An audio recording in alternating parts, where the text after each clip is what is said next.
Welcome back. You're watching NewsX. I am Rishabh Gulati. Very good morning to you. And here we are, yet another budget morning. Once upon a time, one of the biggest exercises, not only of the physical aspects of India's progress, but in many terms, a linchpin of how our policy framework was going to shape up for the next financial year. Not so much anymore.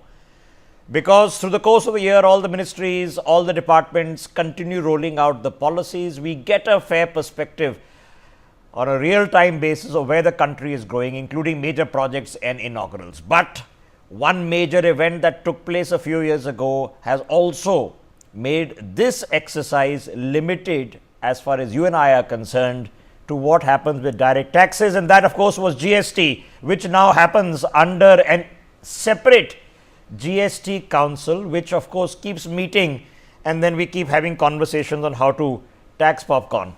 Now, in the larger scheme of things, a budgetary exercise is going to tell you the health and the state of the country's finances and what the thematic priorities of governance are. There is a limit to which a government and a finance minister have flexibility, because the salaries have to be paid, the projects that have already been announced in the years past have to be completed and allocated. There can be an up and down, and the larger scheme of infrastructure, on defense, on the import of oil, in meeting our debt requirements, in meeting our interest payments, those are pretty much all static figures. But amongst the 30-40 lakh crores that are to be allocated over the course of the next couple of hours, what are the themes? And for many people watching the broadcast, there is a self-interest in this. And what is the self-interest? The self-interest is that the nation's progress has to be held on the shoulders of the people who pay taxes. The people who earn salaries first pay the tax. Then every time you go and purchase something, you pay more tax. Oftentimes we find in the history and progress of nations that the people who are the richest and own companies, they own nothing to their name. They have neither house nor car, because everything is being put on a balance sheet somewhere and depreciation is being written off. So what happens to the people, the ordinary Joe who's earning a living, middle class time? I think an idea certainly whose time has come. So we had a tax rejig last year. What's going to happen this time around? Let's open up this conversation. Joining us on the broadcast, we have the former Union Commerce Secretary, Dr. Ajay Dua is with us. Sumit Peer is joining us. Vishwanathan Iyer is joining us this morning. And General Dwivedi is joining us this morning as well. Ajay Dua, let me start with you, sir. So, there's X that can be done now in a budget. It's not what it used to be 20, 30 years ago. But for a lot of people, okay, including you and me, it becomes a solitary item. What happens to income taxes? Because, all the other taxes are anyway out of the budget framework. What's your gut feeling today, sir?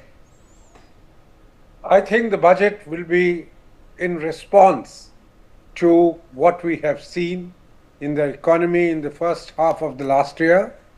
The budget can't possibly ignore that, though the economic survey, and as you know, Rishabh, we've seen one of the longest economic surveys of 480 pages released yesterday. Very comprehensive, though, yet I would say it recognizes the fact that in the first half of last year, we had, due to very valid concerns, geopolitical situations, the global uncertainty, plus the capital investment both by the government as well as the private sector slowing down.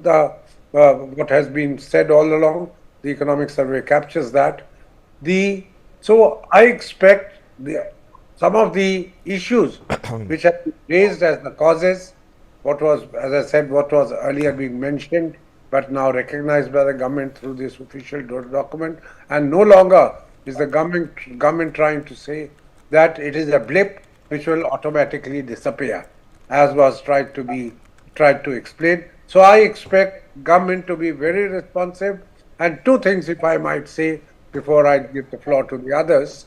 One, the government will be addressing the concerns of the lower middle class, which is the largest category in India, which means salaried, which come within the 2.5 crore people who pay the taxes or who are in the tax fold, and that's the meager number. Less than 2% of the entire 140 billion people in India pay the taxes. Their concerns I am expecting to be addressed, and the address is going to be how to put more purchasing power in their hands so that the aggregate demand increases, and that excuse of overcapacity in the economy, which the private sector has been feeling or talking about, that will get met to some extent when there is greater demand. Number Okay. one.